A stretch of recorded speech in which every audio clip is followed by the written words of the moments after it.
সহস্ৰ প্ৰণাম। পুৰুষৰ অৰ্ধ আকাশ পূৰ্ণতা প্ৰদান কৰে পূৰ্ণ প্ৰকাশ নাৰীয়ে সহধৰ্মিনী ৰূপে বসবাস কৰি। নাৰীয়ে পুৰুষক সংগ দিয়ে অকল পূৰ্ণতা প্ৰাপ্তিৰ বাবেই নহয়, বংশ ৰক্ষা কৰি সাব্যস্ত কৰে পুৰুষৰ পিতৃত্বৰ অধিকাৰ। গুৰু দায়িত্ব বহন কৰি মাতৃত্বৰ নাৰীয়েই জন্ম দিয়ে দুই প্ৰকৃতি, পুৰুষ নাৰী। পুত্ৰ কন্যা ৰূপে সৃষ্টিৰেই নিয়ম।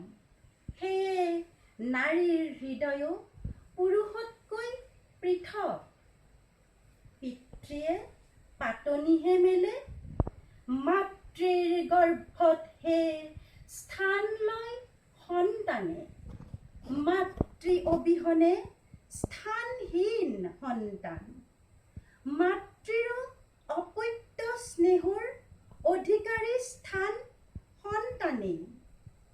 পৰ্যায়ক্ৰমে পাই পুত্ৰ সন্তানে পিতৃত্বৰ পৰিচয়।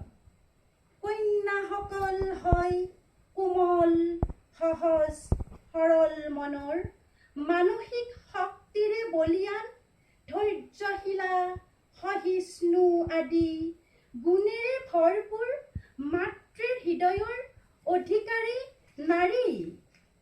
যিয়েই মাতৃদুগ্ধ পান কৰাই নিষ্পাপ শিশুক কৰি তোলে নিজৰ বুকুৰ উমেৰে উমান। সকলো আমি পৰম পূজনীয়া আইৰেই সন্তান।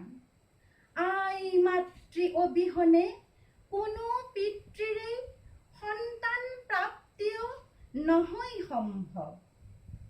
একাংশ পুৰুষে কিন্তু নাৰীক মিছাতেই কৰে সন্দেহ।